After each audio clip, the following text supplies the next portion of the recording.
चुनाव समाप्त होने के साथ ही देश में नई सरकार का गठन भी हुआ, लेकिन सत्तारूढ़ दल के कुछ सांसद संविधान की तीसरी अनुसूची के तहत ली गई उस शपथ का उल्लंघन कर रहे हैं जिसमें वो अपने संपूर्ण निर्वाचन क्षेत्र के प्रतिनिधि के तौर पर शपथ लेते हैं। वे उन मतदाताओं को धमका रहे हैं जिन्होंने उन्हें वोट नहीं दिए। कोई उनके बुरे दिन शुरू होने की बात कर रहा है, तो कोई कह रहा है कि वो आए चाय पिए लेकिन हम उनके काम नहीं करेंगे। असल में सांसद या कोई भी जनप्रतिनिधि भारतीय संविधान के अंतर्गत किसी भी कानूनी काम के लिए किसी को मना नहीं कर सकता, और उनके हाथ में सिफारिश के अलावा कुछ होता भी नहीं है। वो असल में कानून के निर्माता है, लेकिन वो देश के भाग्य विधाता बन बैठे हैं।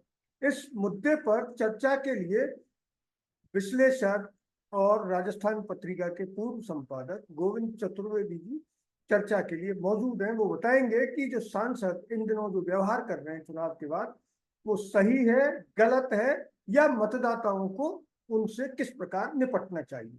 आप अनम्यूट कर लें। नमस्ते सुभाष जी। नमस्ते। अपने दर्शकों को, श्रोताओं को, सबको भी नमस्ते। आपने जो कहा कि यह सही है या गलत, सही किसी भी सूरत में हो ही नहीं सकता। किसी भी निर्वाचित जनप्रतिनिधि द्वारा,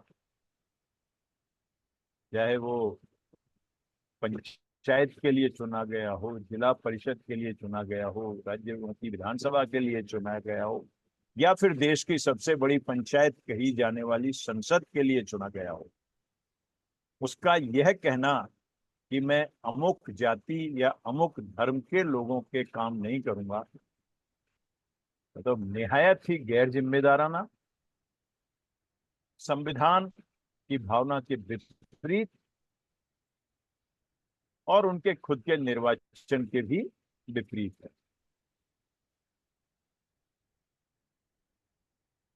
देश की सबसे बड़ी पंचायत के चुनाव अभी हुए 18वीं लोकसभा के, और अगर आप देखें तो एक रो में उसको रख के देखें आप, तो सबसे पहले रायबरेली से जो सांसद हारे, सांसद का चुनाव लड़े प्रत्याशी हारे, दिनेश प्रताप सिंह, उन्होंने एक बयान दिया। उन्होंने कहा कि मैं अब 1 वर्ष के लिए राजनीति से अलग हट रहा हूं, अब मैं अपने पारिवारिक और दूसरी जिम्मेदारियां पूरा करूंगा। यहां तक उनके कहने में कोई दिक्कत नहीं, लेकिन इसके आगे जो उन्होंने कहा उस पर दिक्कत के सिवा कुछ हो ही नहीं सकता। उन्होंने कहा जिन 3 लाख वोटरों ने मुझे वोट दिए मैं उनके काम करूंगा, और जिन लोगों ने कांग्रेस के श्री राहुल गांधी को सांसद चुना है वो उनके पास जाएं, उनके काम वो करें। इसके बाद इसी कड़ी में दूसरा बयान आया मायावती का, बसपा की सर्वे सर्वा। उन्होंने कहा हमने इन चुनावों में मुस्लिम्स को खूब वोट दिए, टिकट दिए, लेकिन उन्होंने हमको वोट नहीं दिए, और आगे हम उम्मीदवारी तय करते समय यह सोचेंगे कि उनको कितने टिकट दिए जाएं या नहीं दिए जाएं। ये जो आज का मुद्दा है उससे थोड़ा अलग है उनका बयान और ये विषय, लेकिन मैं इसलिए जोड़ रहा हूं कि ये भी वही जाति धर्म की बात पे आ रहा है। तीसरा बयान फिर जनता दल यूनाइटेड यूनाइटेड के सांसद बिहार से देवेश ठाकुर ने दिया। उन्होंने भी वही बात कही कि मेरे चुनाव निर्वाचन क्षेत्र के यादव और मुस्लिम्स ने मुझे वोट नहीं दिए, तो मैं उनके काम नहीं करूंगा, वो मेरे से काम की उम्मीद नहीं करेंगे। हालांकि बाद में उन्होंने जब दबाव पड़ा तो अपने बयान को बदला, लेकिन उनकी भावना बहुत साफ अब भी है। बयान को बदलने से मतलब उसको माइल्ड करने के बाद भी भावना उनकी अपनी जगह है, वही की वही। फिर उन्हीं के साथ चौथे मैदान में आगे गिरिराज सिंह। गिरिराज सिंह तो केंद्रीय मंत्री।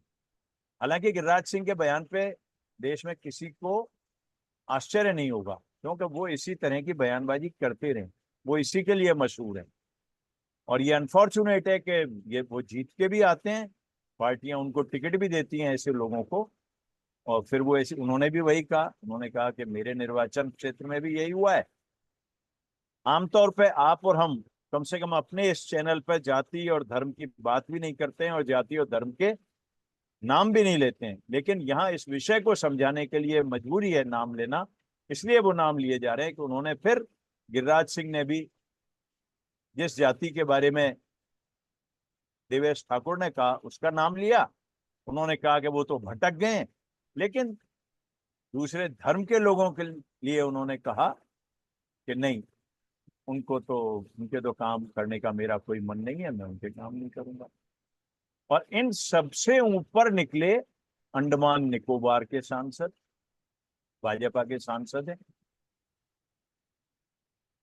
उनका नाम क्या है, विष्णु पदरे, विष्णु पदरे, ये उनका नाम है। और वो पहली बार सांसद नहीं बने, शायद तीसरी या चौथी बार सांसद बने। और उन्होंने कहा कि निकोबार के लोगों ने मुझे वोट नहीं दिया, अब निकोबार के लोगों के बुरे दिन आने वाले हैं, जो आपने कहा वही उन्होंने कह दिया, और कोई काम नहीं करेंगे।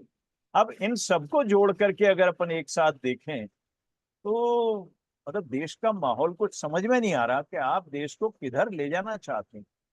ये वो जनप्रतिनिधि हैं जो देश की सबसे बड़ी पंचायत में बैठेंगे, संसद में बैठेंगे, सांसद कहलाएंगे 2 दिन बाद जब वो शपथ ले लेंगे अपने पद की, जिसमें ये साफ कहा गया होगा कि हम देश के संविधान के अनुसार काम करेंगे, ईश्वर की शपथ लेते हैं, संविधान की शपथ लेते हैं कि हम उस सत्य निष्ठा से अपनी जिम्मेदारी को निभाएंगे, अपने क्षेत्र के लोगों के लिए काम करेंगे, कोई ऐसा काम नहीं करेंगे जिससे देश और समाज को नीचा देखना पड़े। ये तो उम्मीद करते ही हैं हम सांसद।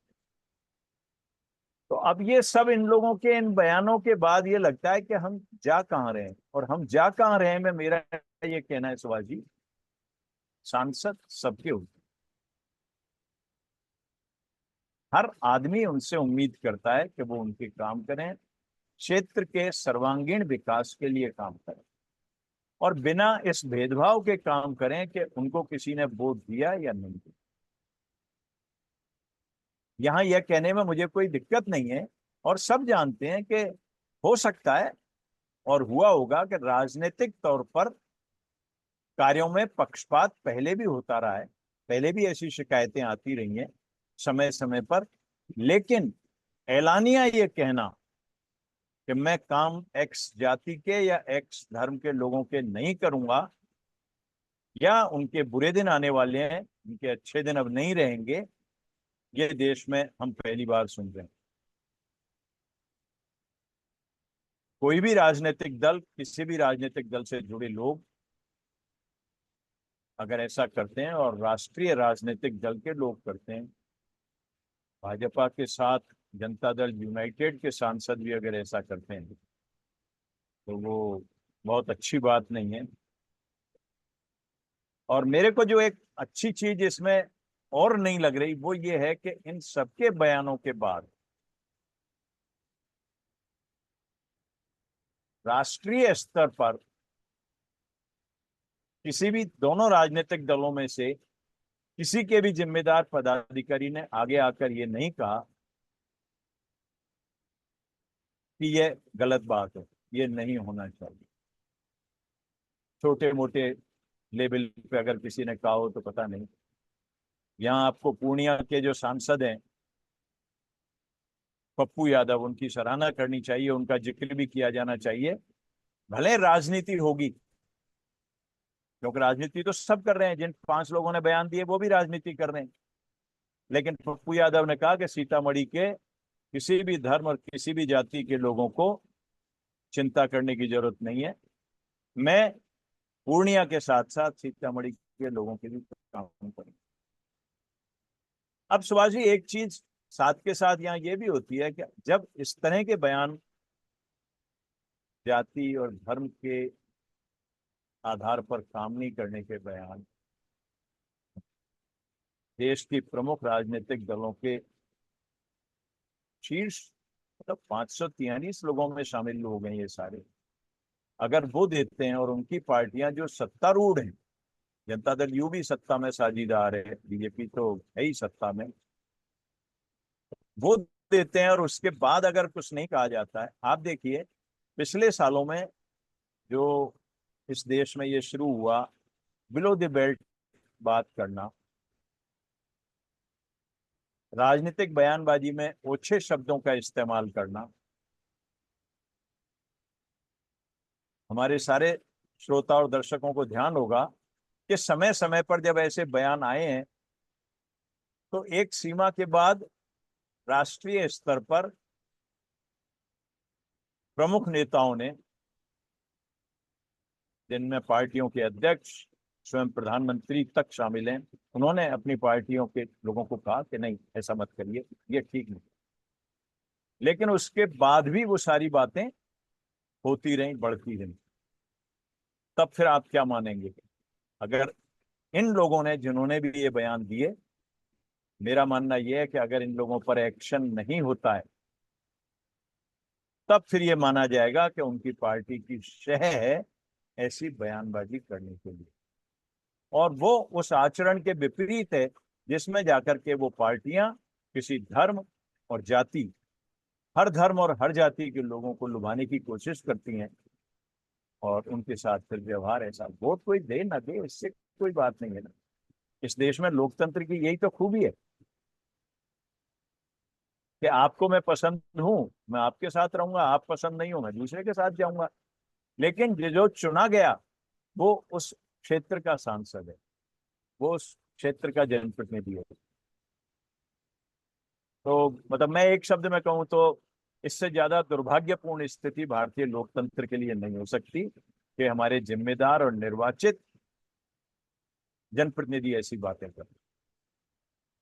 हमारे संविधान में निर्वाचित जनप्रतिनिधियों को लोक सेवक की संज्ञा दी गई और लोक सेवक होने के नाते उनको बेहिसाब वेतन भत्ते भी दिए जाते हैं। अगर उनकी सांसदों की तमाम सुविधाओं को मिला दिया जाए तो वो 5 साल में लगभग 10 करोड़ रुपए के वेतन भत्ते और अन्य सुविधाएं लेते हैं।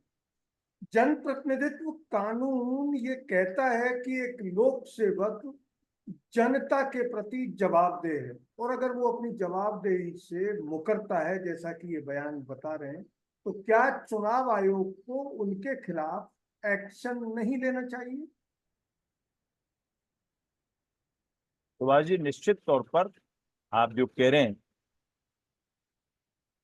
जब उनके बयान जाति और धर्म के आधार पर भेदभाव की बात करते हैं, विद्वेष फैलने की आशंका इससे होती है, तो जन प्रतिनिधित्व कानून तो अपनी जगह है ही कि उसके तहत निर्वाचन आयोग को ऐसे जनप्रतिनिधियों के खिलाफ एक्शन लेना चाहिए। अगर वो ये कहे कि हम बिना अधिकारों की संस्था हैं, हालांकि समय समय पर ऐसा प्रूव हुआ है, हमने देखा है सबने कि सुविधा के अनुसार निर्वाचन आयोग काम करता है। जब उसको एक्शन करने होते हैं तो एक्शन करता है, जब नहीं करने होते हैं तब अधिकारों की बात हो जाती है। केवल याद दिलाने के लिए कि इस देश में टी.एन. शेषन एक मुख्य निर्वाचन आयुक्त हुए जिन्होंने जो चाह किया, संविधान के दायरे में किया, चुनाव आयोग के अधिकारों को इस्तेमाल करते हुए किया। लेकिन आज अगर हम हमारे चुनावों की दशा को सुधरी हुई देख रहे हैं तो उसमें अकेला योगदान, मैं फिर शब्द को रिपीट करता हूं कि वो टी.एन. शेषन का है। उन्होंने एक ऐसा डर बनाया कि सब लोग उसके दायरे में रहते, वरना हमारे घरों की दीवारों का क्या हाल होता था, लाउड स्पीकरों से चैन नहीं मिलता था।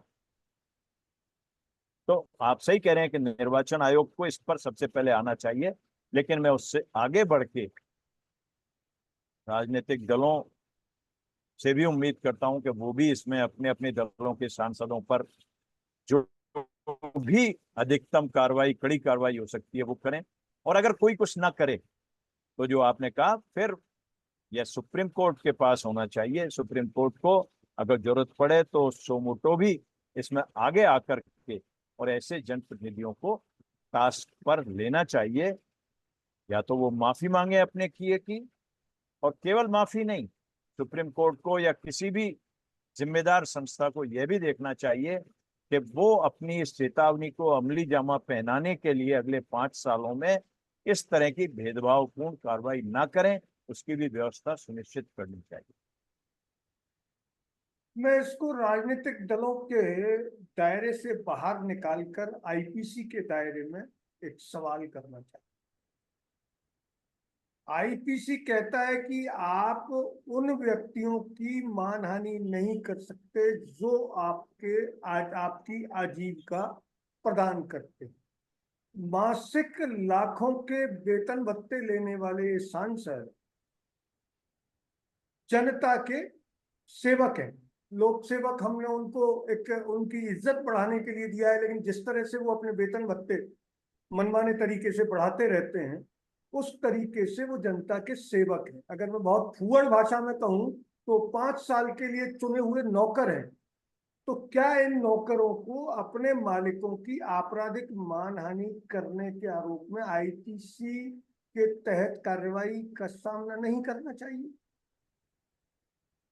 सुभाष जी, जब हम सुप्रीम कोर्ट से दखल की बात कर रहे हैं तो उसमें सारे कानून, सारे कायदे समाहित हो जाते हैं, ऐसा मेरा मानना है।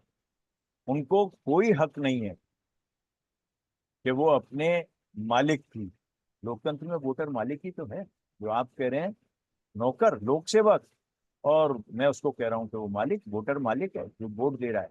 वोट नहीं दिया, ये कोई आधार नहीं हो सकता।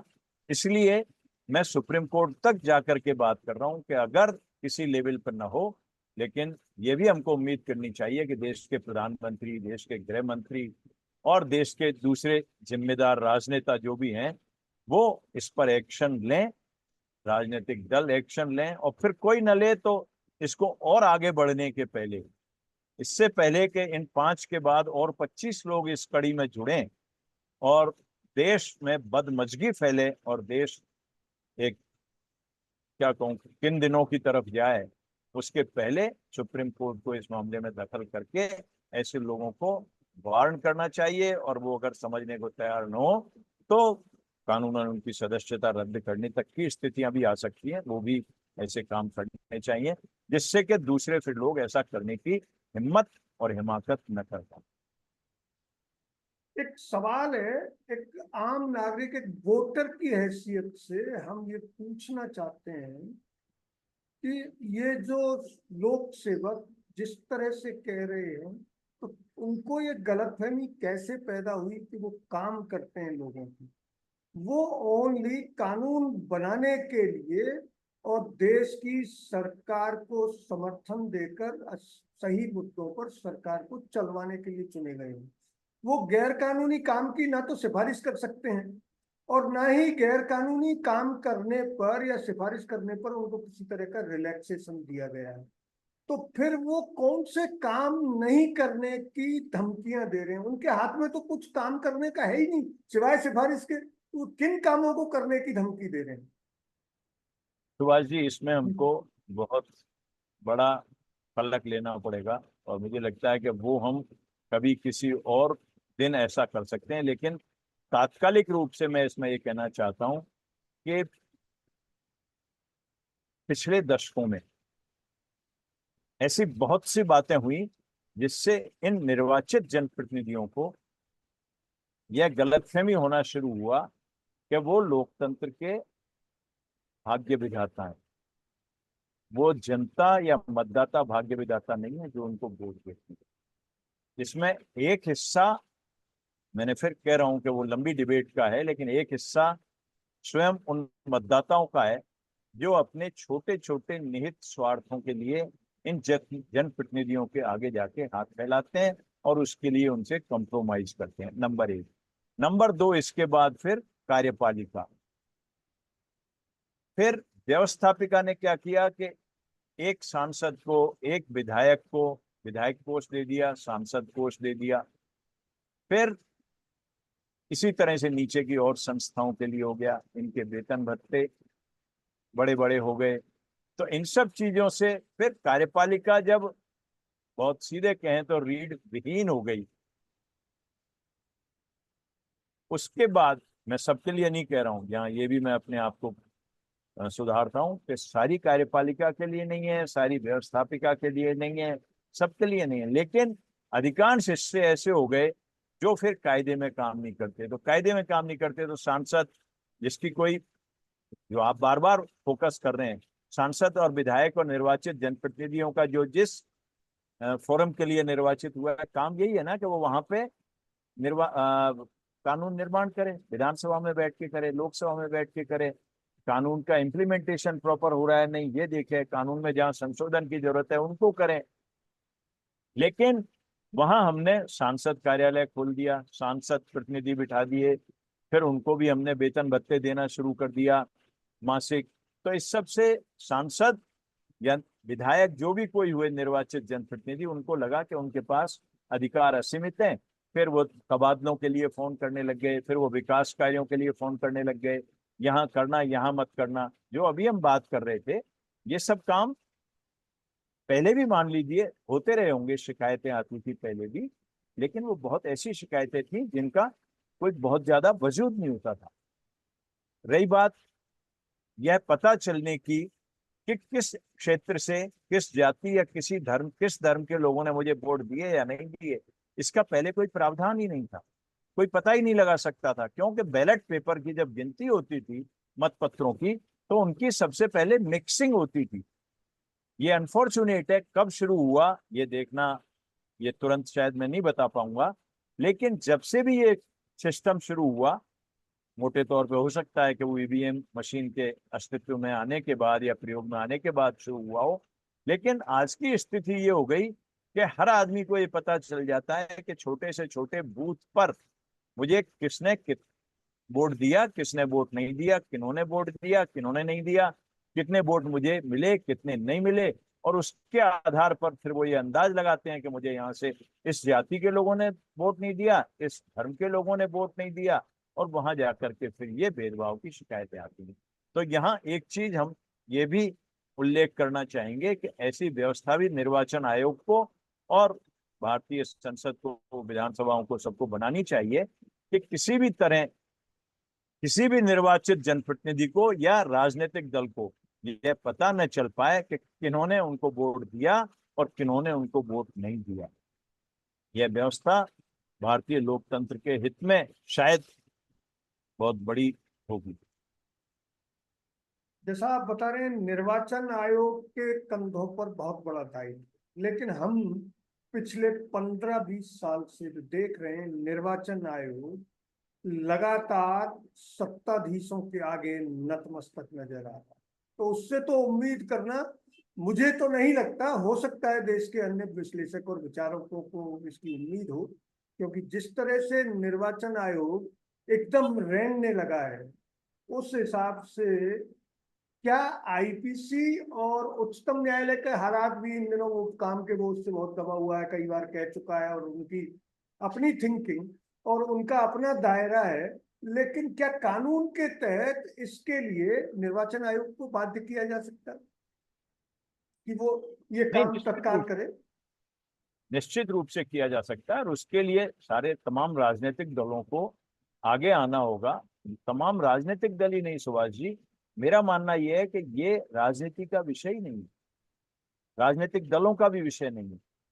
ये जो बयानबाजी ये लोग कर रहे हैं, ये समाज का विषय है, और ये इस देश की जनता को और इस देश के मतदाताओं का विषय है कि उनको खड़े होकर के कहना चाहिए कि किसी भी निर्वाचित जनप्रतिनिधि को ये कहने का हक कैसे है कि वो किसका काम करेगा, किसका नहीं करेगा।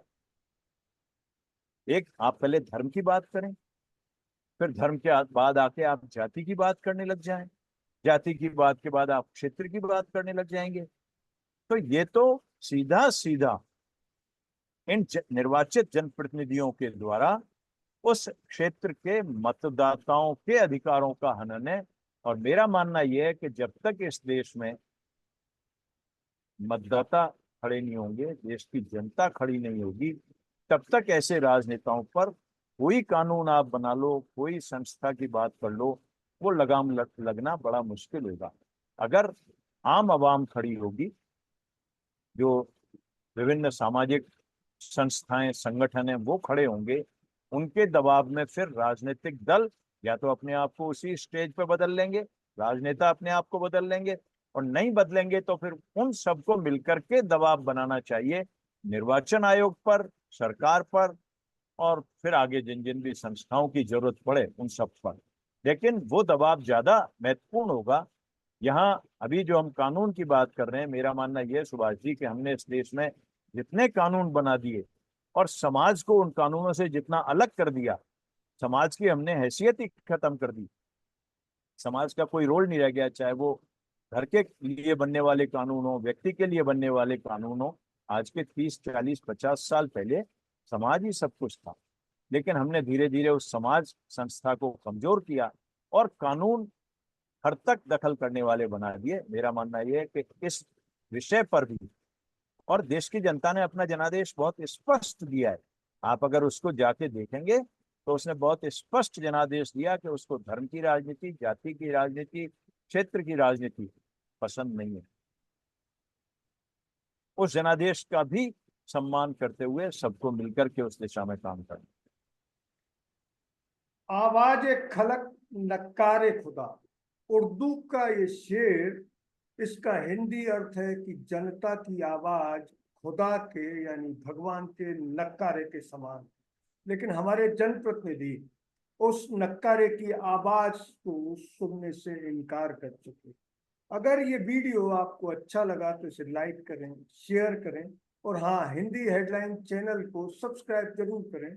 धन्यवाद। जय हिंद।